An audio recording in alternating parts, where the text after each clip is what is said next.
Check. All right. Tell me that there's audio now. It's not going to sound as good as it did a moment ago because I'm not sure what the hell just happened. But hey, there we go. We talk about certain things and the electronics go. I don't know that there's an absolute correlation, but nonetheless, it seems very coincidental or synchronistic when those things happen. At any rate, what I was saying was that, to learn about both of these people passing on around the same time was very heavy for me. And I needed to step back, re-energize myself, reground myself to kind of understand, what was on the table in front of us at that time. So I appreciate all of you still being here and sticking in as we have plenty to get into. We have a great show tonight with Jared Murphy, as I mentioned. We're going to be talking with Harry Green of the Bridgewater Triangle Paranormal Investigators on Monday. I may put something together in respect to location tomorrow. I have Kishara Ninki coming back on to discuss some very interesting things when it comes to history and archaeology. And somebody I still need to connect Jared Murphy with, because I know they will get together and just have an absolutely incredible conversation. I'm not going to give it all away just yet. Captain Randy Kramer will be coming back on the show. And I think will happen towards maybe the middle of February, latter end of February. But I will certainly let you know. We have a lot of exciting things happening going into this year as we hear. So that being said, Happy New Year, everyone. Thank you once again for being here tonight. I'm not going to draw this out much longer. I do have Jared in the background now. So very quickly, I just want to say hello to some of you folks here. I mean, the initial, well, we're starting with 8 tonight. The initial 8, I know it's a little early. And it's the winter time up where we are in the Northeast. So I can technically say it's the dark hour, right? Hello. We'll catch you Gesundheit, my left arm, right hand man, hat on my head, my main guy, my girl, person, Cashew. Thank you for being here tonight. Simon says, great to see you, brother. Joey Hayes, welcome back to the show. Bigfoot Lake, how you doing, mate? Welcome to the show. What else have we got very quickly? Ooh, looks like I missed a super chat from Kai Salas. Kai Salas telling me there's no audio. Hopefully, again, you guys can hear me now. I will work on whatever the hell happened. I don't know. I don't have any signal in my mixer next to me here. So that's quite odd. Okay. At any rate, thank you for the $2 super chat, mate. I really appreciate it. We have some excursions planned for this year. We're going to Montauk twice. I won't talk too much in detail about that now because I want to bring Jared on after I say hello to some of you. Fantastic folks. Green Country Forest people, what's up, brother? Hey guys, go and check out his channel. He's got some very interesting captures. If you haven't seen some of the shows we've done together here on the channel, please go and check out what he's done. Awesome stuff. Judy Wheeler, welcome back to the show. I love seeing some of these names that I haven't seen for quite some time. If I missed you, I'm sorry. KM, how you doing? Good to see you. Welcome back. We're going to go ahead and get this started. Without further ado, as we say, here on whatever platform we're on, Jared Murphy. How you doing, my friend? Good. Hey, yeah, you look good. Okay, your background's pretty interesting. A few people standing there behind you, or they're suspended. Can't. Either way, you've been very busy lately, haven't you? Yeah, there's been a lot of planning, a lot of logistics going on. My Why Make Christmas when you can get your book out in the new year. I feel like that's the way to start the new year. Get a book out this year. Yeah. How are you? I'm doing fantastic, brother. I can tell you that we're no longer in Minnesota. And if you want to expound upon that at any point in relevance to what we're going into, please do. Fantastic over here, keeping warm. We got a snowstorm coming up in the next couple of days. I know you have already had your share of snow this year, but with that in mind, I mean, we have some very interesting things to get into tonight in regards to some warmer climates, right? Which is always nice to talk about during the winter, right? You know, it's still, like you said, it's still the dark hour. Is the early morning of the dark hour? Huh? This can be the early morning dark hour future. It's twilight hour is what it is. Yeah. What's breath of the twilight hour?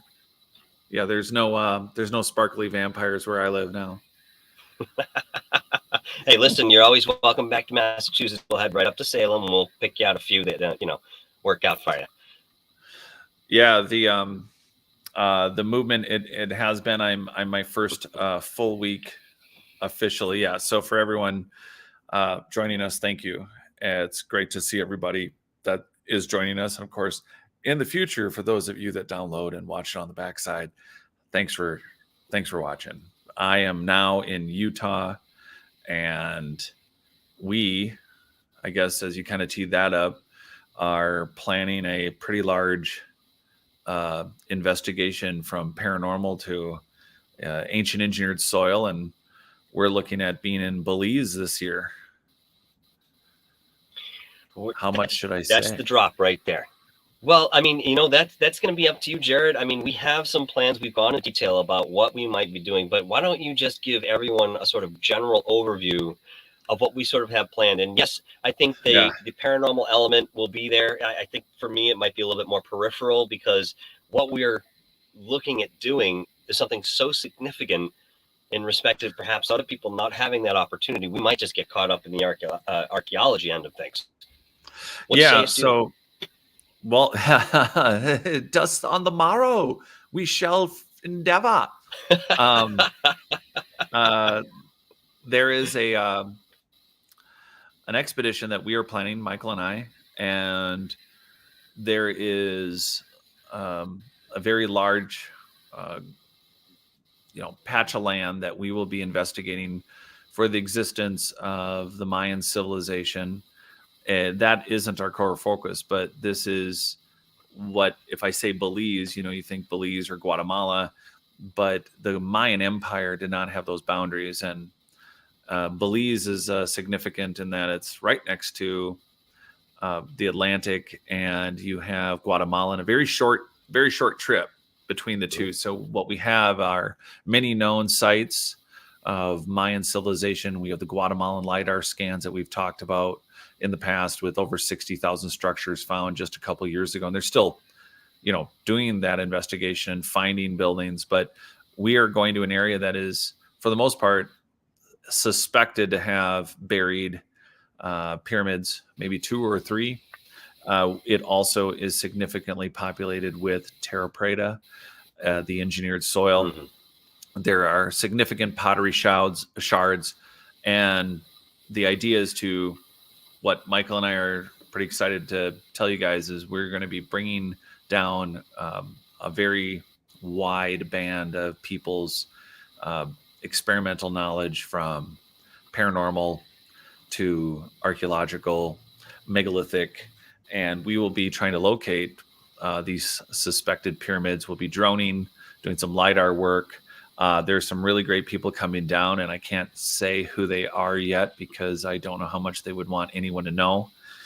We will be filming for all of you fans. And let me ask you this very quickly, Jared. Okay, so you don't obviously tell us who in any real respect, but why do we have the assumption that there might be these pyramids there? Who has sort of proposed this? I mean, again, or where has this come from in this land that we're going to be visiting?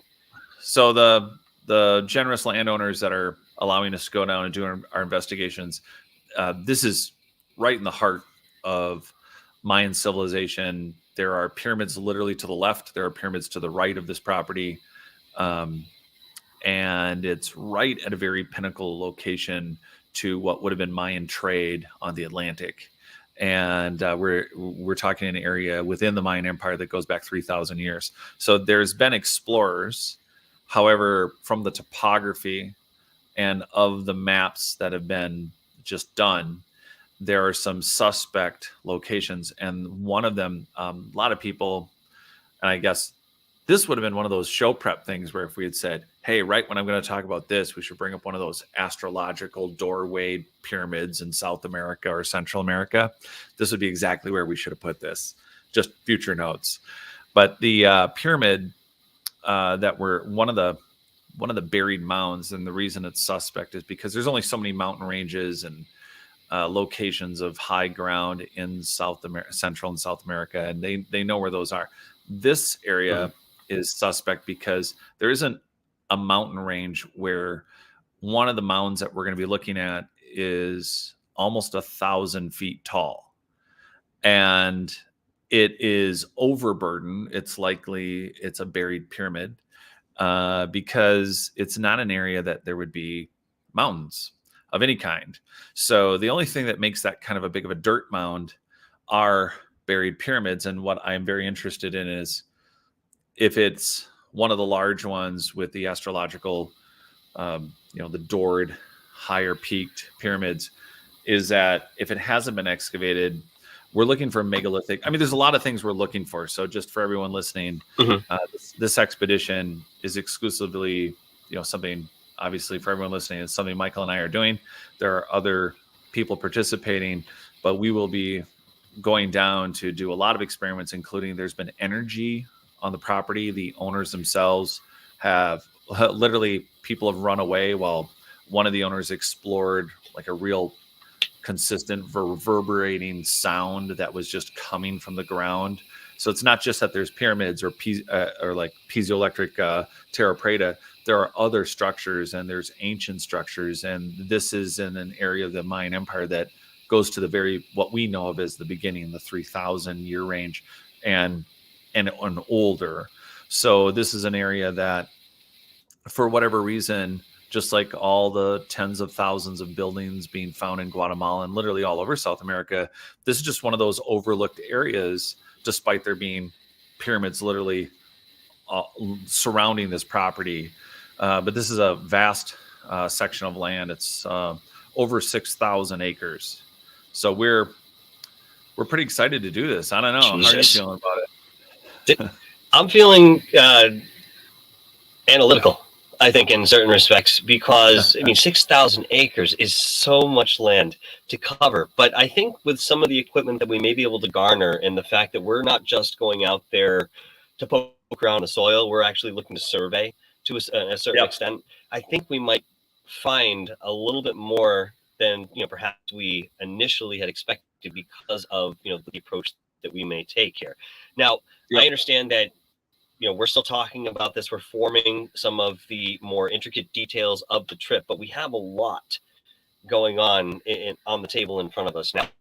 Now, you mentioned the gentleman that had that experience, or the several people that were involved, where he felt this type of undulating energy or reverberation, resonance, some sort of core frequency, and as you mentioned, some people would run away from it.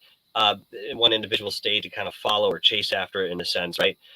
Do you think this might be, in your own opinion, do you think this might be indicative of some sort of portal or energy vortex that we always seem to come across, especially in places like Arizona, Superstition Mountains, and so forth? I mean, God, they're all over the place, the way that people describe. But in again, having this type of experience, what do you think we're in store for in that respect?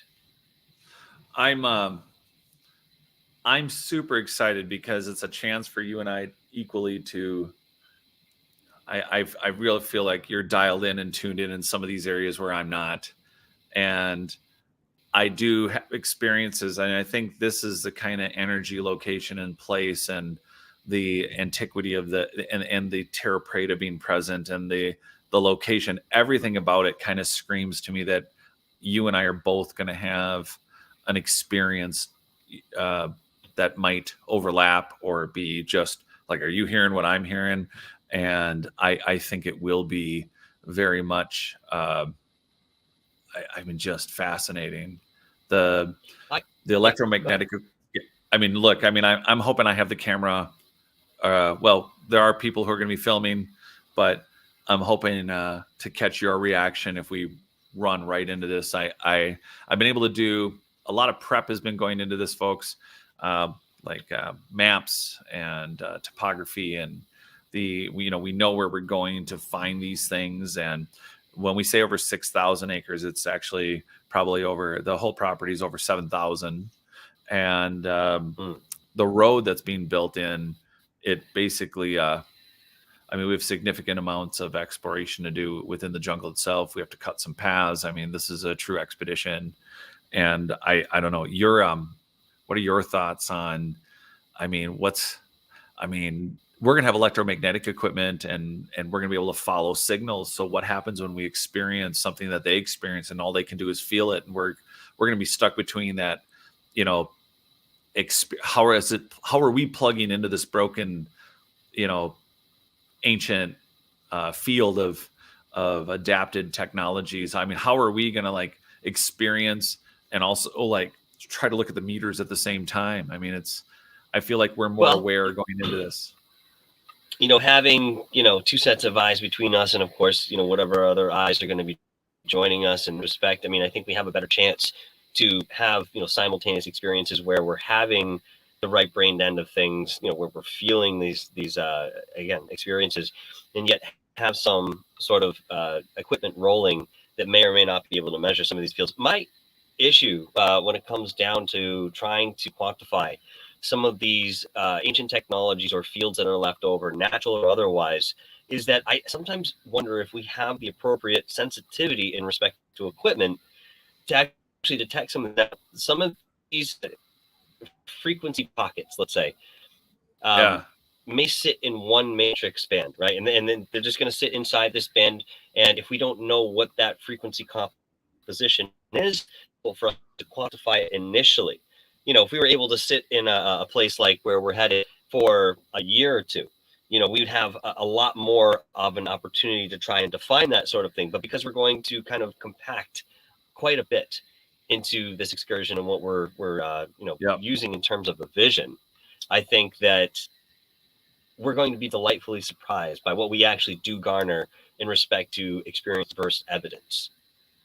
Yeah, I mean, this is going to be, I'm excited. This is going to be the outside of national biochars, for us to be in this region near megalithic. We know, like, we can suspect all we want about, the anomalies that Randall Carlson have pointed out, even in Minnesota, to the dolmens in Montana, to the things that we've gone over with modern, like the mysteries around Montauk and the things we're working on with that. And then we have these locations like Egypt and Angkor Wat and the famous places, but we're going to the heart of one of these truly well-established megalithic centers that were adapted by the Mayans and the Olmecs and the Toltecs and the Aztecs. And there was clearly an abandonment layer. There's clearly, with the Terra Preta as it's originally, I guess, known, or when it was named, we're going to an area where we know this touches back to the Paracas and the elongated skulls and the people we, frequently are asking the questions: Are they aliens? Are they us? Are they advanced us? What was going on here pre-Younger Dryas? What was going on here maybe post Mount Toba or pre Mount Toba? What kind of society that potentially, if the full crew comes, as we'll update people, I mean, we might be looking off the coast. We could be looking underwater. The proof is in what we're going to find, the depths of the Terra Preta, getting our hands in it. It's going to be exciting. I mean, it's anytime, because you and I have talked about doing field work, and we definitely have talked about the places we go with people, but I just want to express how important it is for everyone out there that getting out and actually looking at what we've talked about and seeing what we find is where it's all at. And it's where you maybe don't find answers. I'm excited to find more questions. How about you? Well, that seems to be always what we come up with, however far we put the shovel into the soil, so to speak. Yeah. There are always more questions than answers, at least for now.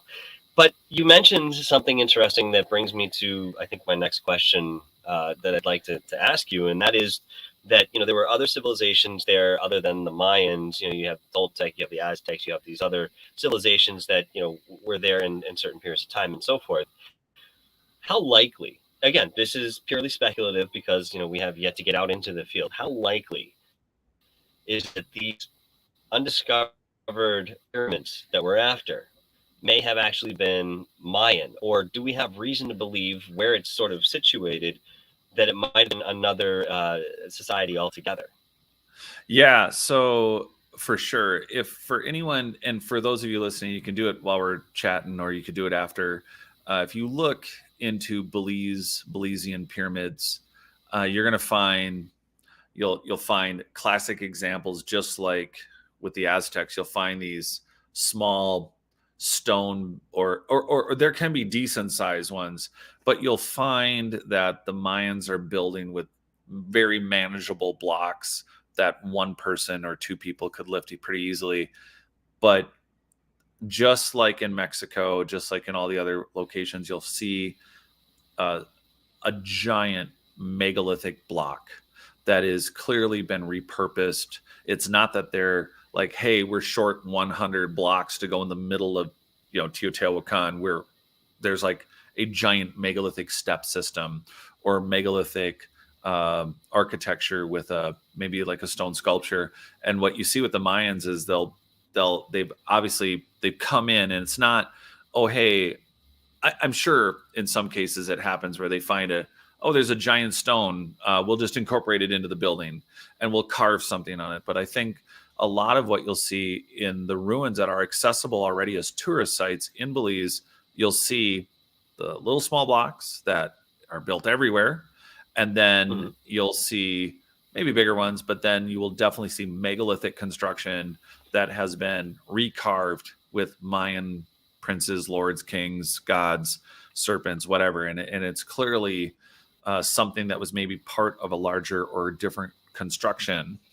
And then they've adapted it. They've included it. They've incorporated it. And sometimes it's in very odd locations. It's not like, oh, yeah, well, there was just a big boulder, a big glacial boulder there, and they just built around it. That's not what we're talking about. There's definitely pre-cut megalithic blocking, just like Sacsayhuaman or the Ollantaytambo in Peru, or any of the other ruins in Mexico, including the big pyramid ruins. There's definitely megalithic construction there. So and we are not very far from it. And if it just to blow, and I would not normally do this because it's catchy. However, within 10 miles of this site where we're going to be, they found one of the crystal skulls and crystal jaguars. And this is an area that has some of the more catchy find it phrase things. And I do find it interesting that there were crystal objects found not far from this actual location. And I think one of the questions is whether the Mayans actually created some of these crystal anomalies, or there was a crystal skull that was mentioned, I think, and perhaps something you'd mentioned or sent to me. That's sort of one of the questions. Did they create it, or did they get it from somewhere else? Yeah. So one of the things is the Mitchell Hedges skull, and I got to talk to David Hatcher Childress about this directly, and of course he's spoken on it a zillion times about having it at his home, looking at it, and then there's like X amount of crystal skulls. Everybody knows that. And then one of the detractors for the crystal skulls is, well, we've been able to look at it closely and we see machining marks that are clearly datable. Well, and this is what's interesting to me is that did the Mayans mimic architecture, buildings? Ooh, yeah. Did they? Yeah. And did they maybe find ancient, potentially data containing crystals that were in the shape of skulls? It's possible. Then they mimicked the design and built their own. But one of the things that I think is rarely ever pointed out about any of the crystal skulls is that if the argument that they're fake is because you see polishing marks, well, that would not be untypical of a society with polishing tools, or, so are they 1900s polishing techniques, or are they techniques because they're truly, truly ancient, like the core drills that are found, not just in Egypt, but in Peru and everywhere? The reality is these crystal objects could be objects found by the Mayans, found by other tribes and other prior cultures.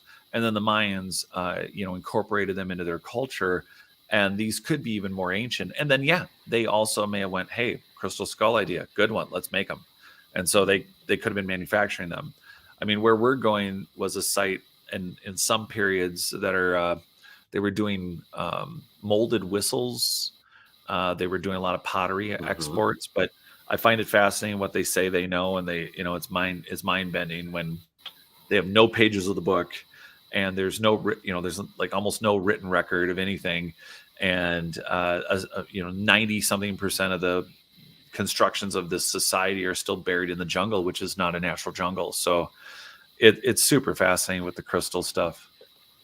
Well, I find it interesting that, when science got a hold of these skulls and exclaimed that, we see machinery marks and so forth, that they hadn't considered what you just mentioned here. Or maybe they did, and there was something in respect to the patterning that they could say, oh, this was a Black & Decker, whatever the case may be. If they can't do that, then all they have left is to consider. You know what I mean? Well, and there's the problem is that who's to say that, we're reinventing our past and it's from our own genetic memory. I mean, yeah, we have original ideas and we have original ideas. You could really drill down this rabbit hole and go, well, because we're lost or we're only so percent conscious, our idea of a grinding pad and a wheel and this idea of a sanding pad is going to have, this is what we've come up with. This is what we've created. And that means that it just may overlap in pattern and consistency with something that was much more ancient. And it's just not thought of that way. They're like, well, no, this is the identical pattern to a 1922 dentist drill. And it's like, well, it could be. I am absolutely not ruling that out. But is it just that we reinvented something that's very similar to the original technique to shape or create that skull? And that therein lies the issue is, and what's worse is, and this is something we've not talked about. What are your thoughts on what if it really was a giant data cube and it didn't look like a skull at all? What if it just didn't look like something they liked? What if it was just a big rectangle? What if they just were like, and then somebody, yeah. What if the Mayans were like, oh, big cube of crystal, let's make it into a skull, and shit, they just shaved off half the information of the universe. It's very interesting thought, Jared, and honestly, something that I would have to entertain at least a little bit. As we understand that people can be very spontaneous too, and I certainly assume that character element was within some of our ancient people as well. They see something, say, let's do it. Maybe not putting too much thought behind what they might be getting their hands on. I mean, God, their history is rife with this type of observation. Yeah. So, I mean, honestly, dude, maybe they saw that, crystal, they're like, yeah, let's make a skull, man. Yeah. And that was it. Have a couple of drinks. Let's do, come on, man, get the chisel, whatever the case was. But the fact that the manufacturing process seemed to take a lot of very finite, how do I put it? Meticulous. Okay, particular pieces, absolutely meticulous, regardless of whether you can see certain streaks of polish and so forth or not. I mean, somebody put time into these pieces, but maybe we're overestimating some of these things. But we understand what crystal does. We understand what it's comprised of. We understand the atomic structure of this. We understand that it's a record keeper, just the way that we understand that water can hold memory, and that's scientifically proven. In the same way that memory foam holds, the imprint of your hand, water has a capability of holding certain memory. In fact, most liquids, as far as I understand, have some sort of capacity to do that, but water obviously being one of the first and foremost. How does something like, a crystalline atom from water, or something along those lines, where we can look under a microscope, say this is clean, pure water, and it has these particular looks about them. I mean, the way snowflakes form, right? Yeah. And then we come back to the skull, which maybe at some point was a huge crystal point, all right, and has some possible correlation between that. I'm getting off track here, or a little convoluted to my point. Not really. But to get straight to it. Okay, good. All right. Maybe just as long as I'm not losing everybody here, because I feel myself kind of going like this while I'm trying to express this. Right. Long story short, what I think there would be some sort of similarity when you look at the way that water forms, crystalline or molecularly, and then you look at crystal itself, understanding that both have certain properties that they share. Who knows? Perhaps in one way, shape, or form, they were using or utilizing this knowledge with the creation of that skull, and they were using some sort of hydroponic hose of sort pressure to actually cut into this skull, and that's why you're not seeing certain marks and so forth the way that people would think. And so there is this there's this when we dive into the technologies being used, there was a lot of, and I know Zach was bringing this up in the chat about, well, when they found it, they didn't have these certain hydraulic tools or whatever. There were, there were jewelers, and there were a number of very, very, very, very good carvers and stonemasons that were building period columns, and there's a lot of different abrasives and ways a 1800s 1900s society could like, not all the skulls that are credited as being the skulls were built the same way, and some look very more primitive than others. So it always has, for an advanced society to store knowledge in a skull, that's the debate. It's like, well, it has something in it. So there's the technology route to build it. There were giant water monitors in the 1800s for mines. I mean, they had already figured out how to, and I included that in the last book, and that'll be in the new book. You'll be able to see the water monitors used to just shave off whole sides of mountains, and you would not know that was done by a water jet cannon from the late 1800s or 1900s. Could they have reduced it and done the fine cutting that you're talking about? Absolutely. And did they do it? Are we looking at primitive? Are there fakes? Sure, there's got to be. But then, of the ones that we are crediting with being real, are they redesigns?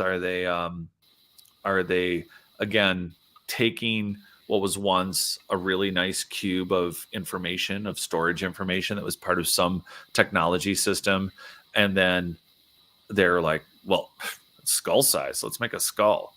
And could the dynastic peoples have done exactly what they did? I think they could.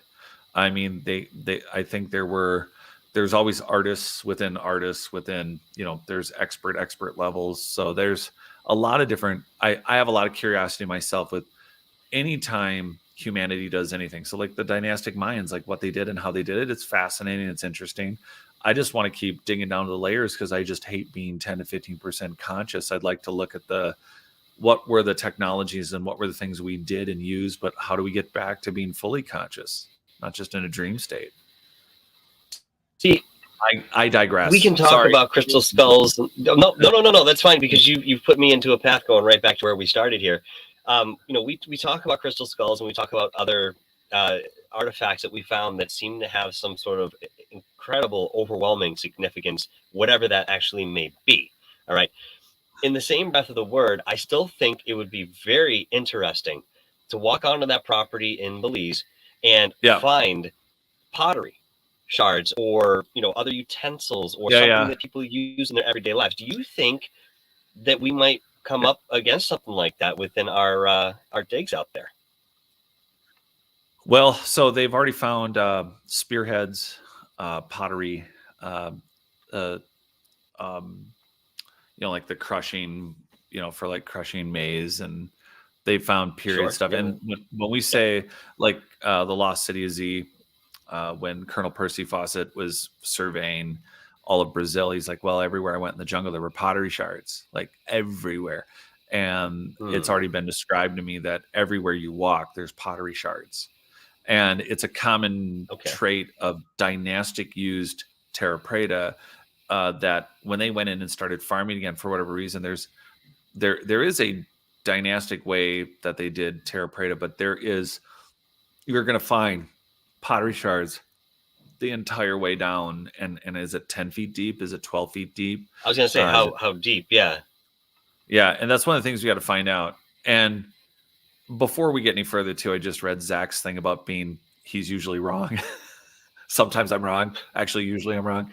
I think it's super important that the tool marking, I think it's really important that you don't say you're wrong in this case, because the tool markings that are found, one, it's like we have to view it ourselves. And again, if we're recreating technology that is actually much more ancient technology, we are not mimicking technology to that ancient technology. So the marks we're making could be very similar to what are actually very ancient marks. we don't know because unless we can view someone actually making it, or if there's some telltale, like a ballistics of a bullet, if there was some way for a pattern of a very, very specific drill and cutting device, if we could absolutely identically mimic it, how would we know if we're looking in the case of these crystal skulls? Are we looking at a contemporary fake, or are we looking at really a truly ancient piece? So I don't think, man, you're not, Zach, you're not off, I think, at all about the skull. Those are the questions we need to keep asking ourselves, because when it's in the collective ether, when it's in your mind, it's on my mind. I think it's on Michael's mind. I think that there is something to the equation that gets weighted when we're all having the same questions. It's like, well, those are really advanced marks. Are they modern? Are they ancient? But it's just important to, I think, to, until we prove it out, it gets to be another question that doesn't get shelved and forgotten about, I hope. So I wouldn't say you're wrong. I think it's important because we got to keep, until we have an answer, we have to keep questioning all of it collectively. Well, I mean, I think, in an academic sense, that's certainly the course to take, and never just jump into some sort of conviction unless you can be resolute and absolute within that conviction and say, hey, this is what it came from, this is what it is. We can show you parallels to explain why this is the case. Very rarely do we find anything like that so conclusively in really any aspect of our field, but archaeology seems to be quite anomalous when it comes to some of these things, because we're dealing with so many different layers of cultures that are in the soil. And when you talk about something such as engineered soil, we have a whole other angle to incorporate and intertwine into that understanding of what it is that we're looking at. Now, when you have a dolmen out in wherever you decide to go, let's say it's America's Stonehenge, we could say that we can find something in Belize, any place that has this dolmen where you're only seeing the very tip of it, okay? And you get permission to dig down, and you find that there are layers upon layers upon layers, you start getting a real vivid picture of how old some of these structures actually are. Now, again, we've seen in many different cases that these structures have been inhabited by more than one culture of people, given whatever era or time period is coming through at that time. So you find evidence, again, and just to reference America's Stonehenge, because that's so anomalous in every respect. You have evidence of all these different cultures existing in the same space. So to try and pull these things apart, right, it tends to be very difficult, like the way you try to unravel cords that are all tied together. They're individual, but they're just snaked.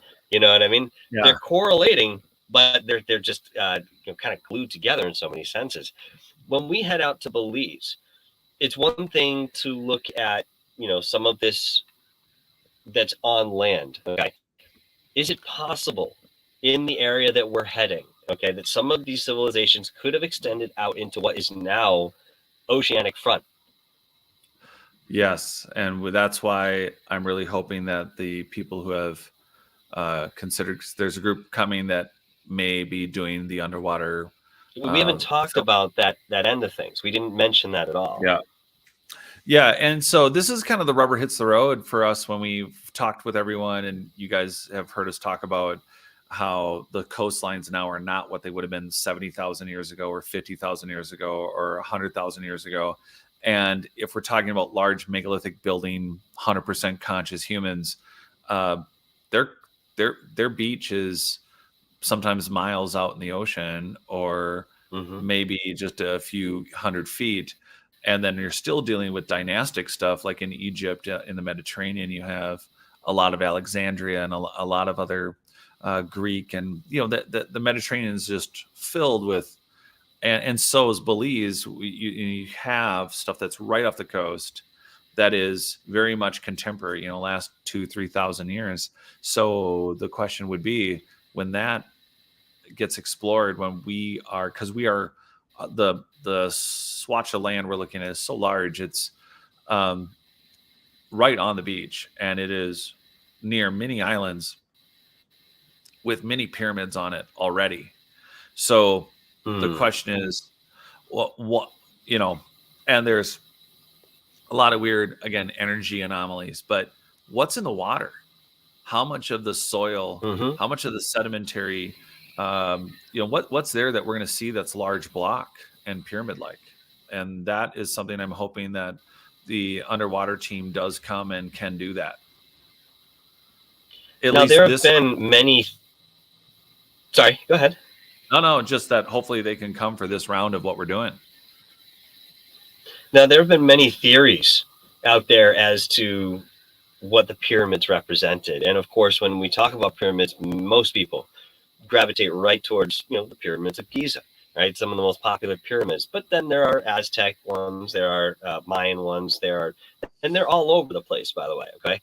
So when you talk about a place or an island that has, even smaller pyramids around, ask you an incredibly global and generic question right now, Jared.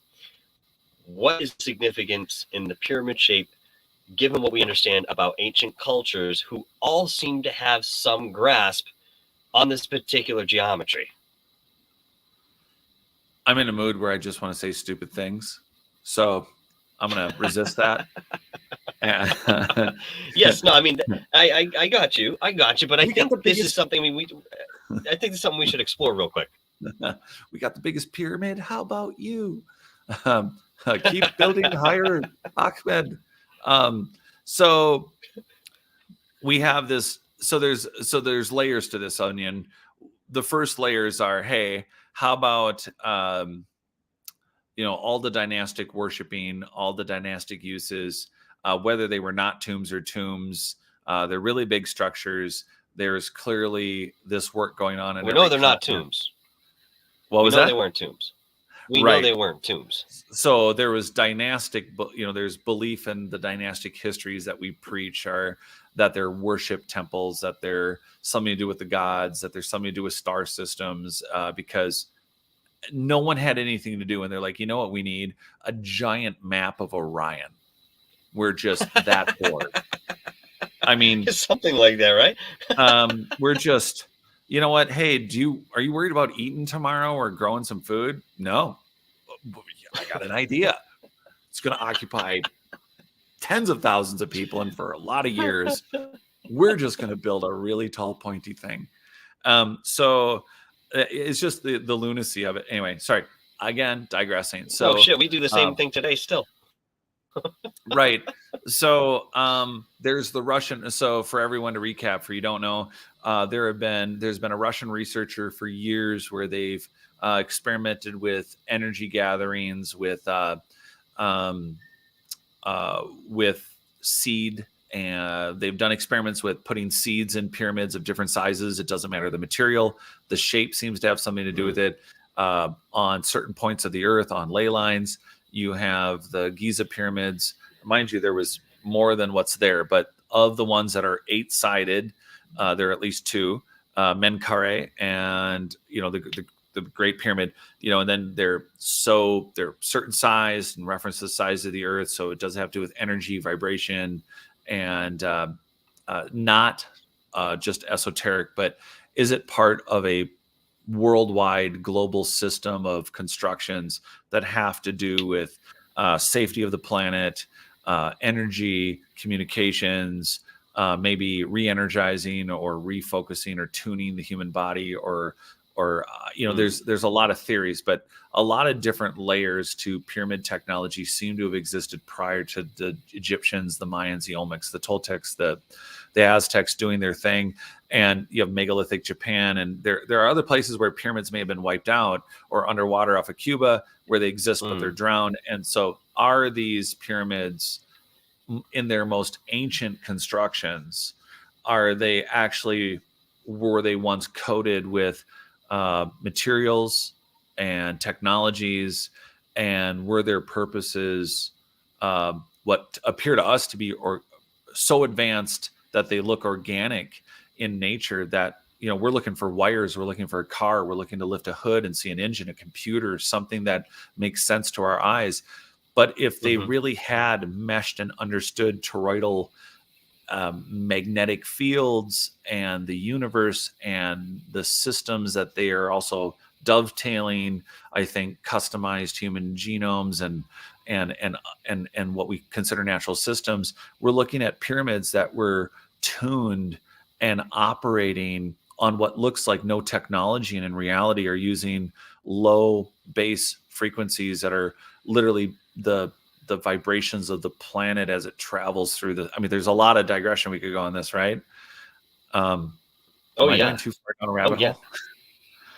No, I think, I mean, we've got another 10 minutes to go, but I think this is something to visit because, again, a lot of people have their theories as to what these were and what sort of purpose they served, but you can't ignore the absolute sheer massive number of these things all over the planet.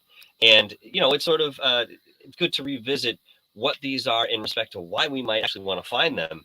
I mean, of all the different structures, okay, let's say that we were to go to, the moon or Mars, and we see some of these pictures that people purport, there's a building over here, you can see city blocks and so forth. Now, this is obvious evidence of civilization if you were to find this on Earth, right?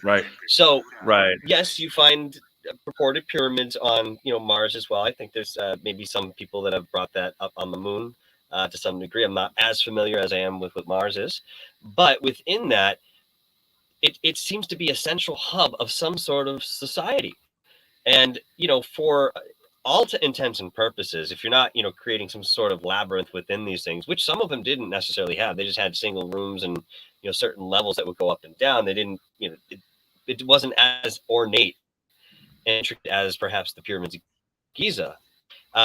It's a pretty bland structure, just this triangle. This pyramid just sitting in the middle of your culture. If there isn't any sort of real purpose for it other than aesthetics, I think that's kind of short-sighted. They have to be short-sighted. Again, with the proliferation of these things as they went up during the different times in history. So yeah, again, I think it's relevant to sort of to visit that. As elementary as a question as it may seem to us, we still don't know the answer for sure. I mean, Abby Lynn. Sorry, go ahead. Well, actually, hold on. Let me read this real quick. Abby Lynn has talked about, how these things may have been used for, frequency jitters, and I think there may be something to that. But again, it's just a theory. Go ahead, bud. Sorry. Well, no. Again, it's exactly what you're saying, along with hers and Nathan. That is the issue: is that we have what we mistake, I think, natural, which are really safe-moded, what we think natural nature, actual biological technical systems that don't just connect with our physical body, but our consciousness. The whole point of not being 10 to 15% consciousness is we're operating very minimally. This pyramid, and again, it's not a pyramid. I think what sucks is that we have the pyramids left, but what we're not really seeing is, does this ancient engineered soils, the pyramids, the other megalithic constructions, and whatever material sciences these societies came up with, and is it as obvious as trees, which is some of the experiments that have been done, but what is this entire worldwide system doing? I think it's exactly, think of like Jello in a bowl or fluffing flour, or exactly where these pyramids, to Gigi Abby Lynn's point is, are they part of what the safe mode of what these systems were doing? We're creating frequencies so that we never did have unexpected volcanic eruptions. Did they agitate or gently set the plates of the earth? Was it something that was controlled? I mean, what are the safety systems that an aware, conscious society that understands there's asteroids, there's meteors, we're flying through this galaxy in the solar system, that, oh my gosh, we should be prepped. Oh, and there's earthquakes, so let's build polygonal constructions. Well, let's measure frequencies and energies. Well, what are the weapons that are associated with that? What are the technologies associated with controlling some of the, in quotes, natural, unavoidable volcanic eruptions? I think this is a society that was using these large constructions, not just also for, here's a super obvious one. If you're still going to get hit or you can't avoid it, build giant things that are really hard to push over with tsunamis, or if they're flooded, they can dry out. You know, there's an obvious point. It's like, well, every 100,000 years we keep getting creamed, no matter what we do and wherever technology is, and we have further and further probes out. Maybe these are the maybes, these are the whats, these are the hows.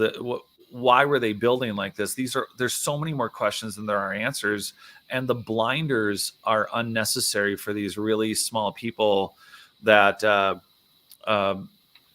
Are, it's a tomb and it's dynastic and it's, they were really smart for their age, let's not write them off. And it's like, well, they smartly came into some abandoned advanced technology. And I think in South America, you made a point earlier about the Giza pyramids being really like more maybe identifiable to some of the ruins in Ollantaytambo and Sacsayhuaman and the keys, like they're still more intact. But then you go down to some of the Mexican and the Central American and the South American. Some of the pyramids are like, well, they're almost complete rebuilds, or they have like, there's like, in some cases they built a pyramid, then they built the pyramid, then they built the pyramid. So they're very dynastic. They kept using the inner cores to build up a new building. Okay, sure. Yep, they did that. But then you have these megalithic blocks found all over Central to South America, and megalithic buildings that I think indicate that when the Mayans came, or whenever the tribes were that came before them, I think they found, unlike the Egyptian pyramids, or unlike Angkor Wat, or some other all the Chinese pyramids that we have zero access to, I think that they saw, a much more obliterated landscape. And that's something that's very interesting. So some of the pieces of the puzzle that I think we should table are like, why was Tanis, the former capital of Egypt, why is it so wiped out? Why is it so much more vitrification or damage done at Tanis? Why is it that there's only one or two megalithic blocks left at some of these South American pyramids where there's whole pyramids intact in Egypt? Does it mean that our society fractured and the elements in South and Central America really didn't win whatever war happened? Were they the more obliterated, city? That's the location. That's possible, though. I mean, that's a really, really good point that you bring up there, and I don't think it's one that many people visit.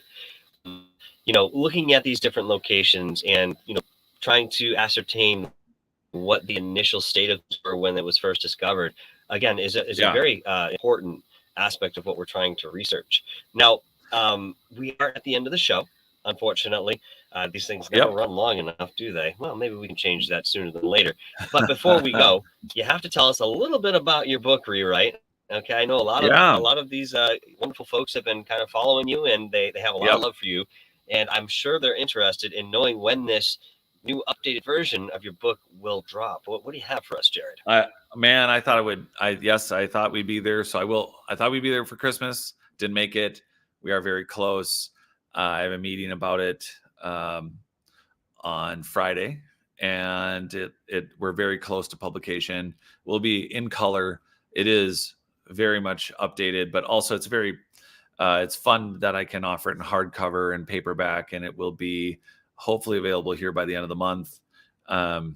Until then, I appreciate Cashew and everybody. If you can, I have a members area, which the website's been supposed to be going through a revamp. There's a lot of great info and videos there, but a good way to support me right now would be to just I can promise you there's going to be more and more updates on notaliens.com, but if you want to join the members area, that'd be great.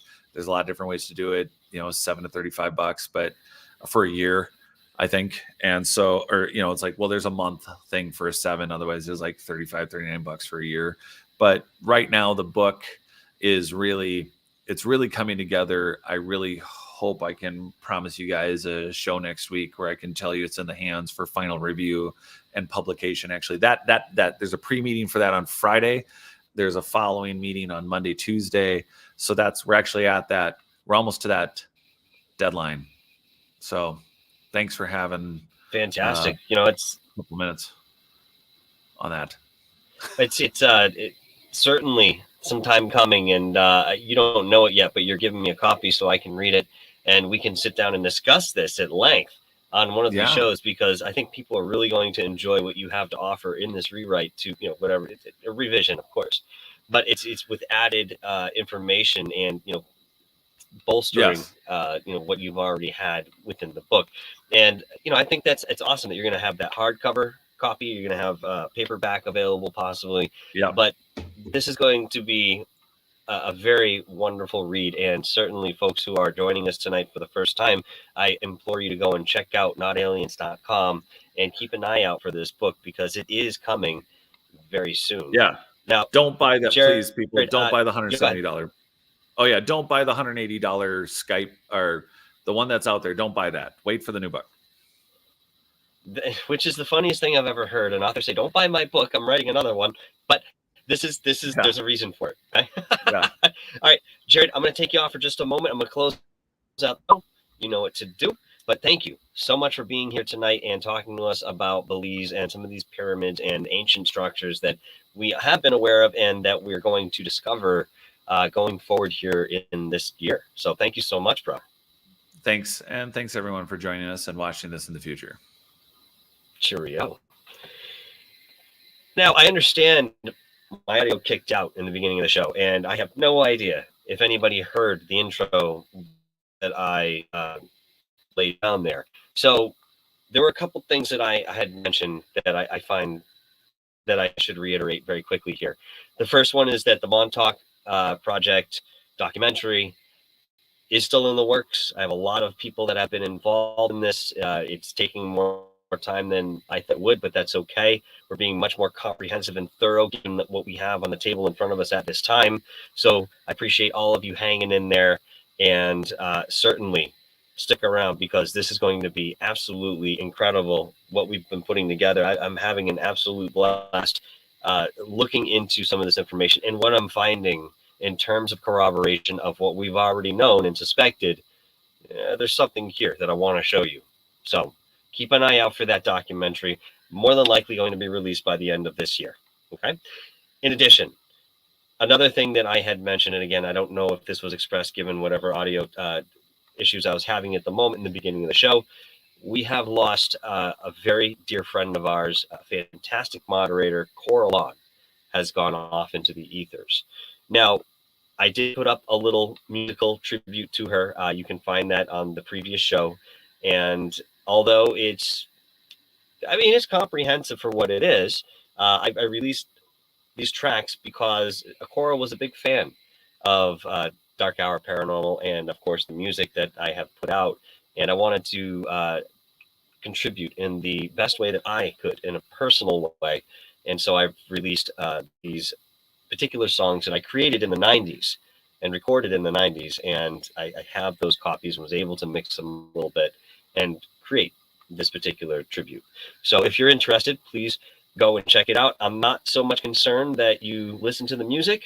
I'd rather that you leave a comment, expressing some fond memory with Coral, or what was she impacted like while she was here with us.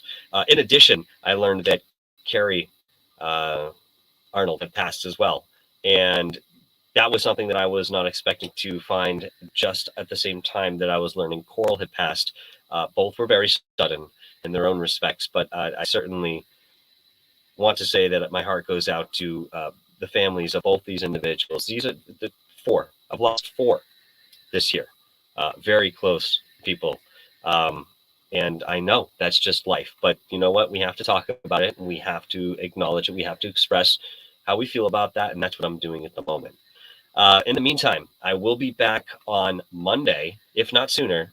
It may be sooner, depending on what I can figure out to do tomorrow. Most things are now an hour and a half to 2 hours away. I've pretty much covered everything in the immediate area. But if I head up towards Salem, maybe we'll do that. We'll see. Denver, Salem area. We'll see what happens when I map that out tomorrow. Okay. Again, in the meantime, have a wonderful rest of your evening. Thank you all for being here and contributing. Thank you to my moderators and the super chatters. I appreciate the $2 that I think Cal had sent earlier in the evening. You guys, I can't do it without you. I can't. Otherwise, I sit in a room talking to myself, and of course, my guests that come on. I appreciate them to no end. And again, believe me, we have a lot going forward. Bridgewater Triangle Paranormal Investigators on Monday, and I have a treat for you on Monday. If you can be there, okay, on Monday, 11 o'clock p.m. Eastern Time, I have something I want to show you and get your opinions about, because it's come from a very pure source, and it's something that I am in awe about. If it's real, it's some of the goddamn best evidence we've ever had of the paranormal. So please come on Monday night, 11 o'clock p.m. Eastern Time. We will be here and we'll be discussing exactly what I just mentioned. Thank you all once again for being here. I absolutely love doing this. This is my life outside of my children and my family. This is what I do, and I love doing this. And each one of you have supported me from the very beginning. We're going on 3 years, folks. We're going on 3 years, and we're not going to stop. Thank you to Goofon for Giordano. Thank you to Third Phase of Moon. We're going to be talking about their new movie coming up, Endgame. All right, we have a trailer, but I'm not sure if I can play it yet because I don't want to get. Anyway, you guys who are in YouTube, you know what this is, okay? We're just waiting for some clearance, and I can play it on my channel for you guys as well. But in the meantime, go over to Third Phase of Moon and check out that trailer. It's fantastic. Fantastic. It's the third movie in the trilogy that they put together, beginning with Countdown to Disclosure, okay? Definitely check this out. It will be dropping on March 14th of this year, 2023. All right, folks. Until next time. It's where I'm supposed to say a whole bunch of things, right? Well, I don't remember what I used to say. A lot of it was just off the cuff. So I guess that's what it is. Stay explorative. Continue to traverse this nebulous field, which we're all a part of and enjoy. And believe me, I'm here if anybody needs to talk in any respect regarding any of the esoteric fields under the umbrella, or if you have some fond remembrances of our great friends, Coralon, Carrie Arnold, Misty Oast Dragons, please feel free to shoot me an email. I'd love to talk to you. DarkHourParanormalLive@gmail.com. Ciao.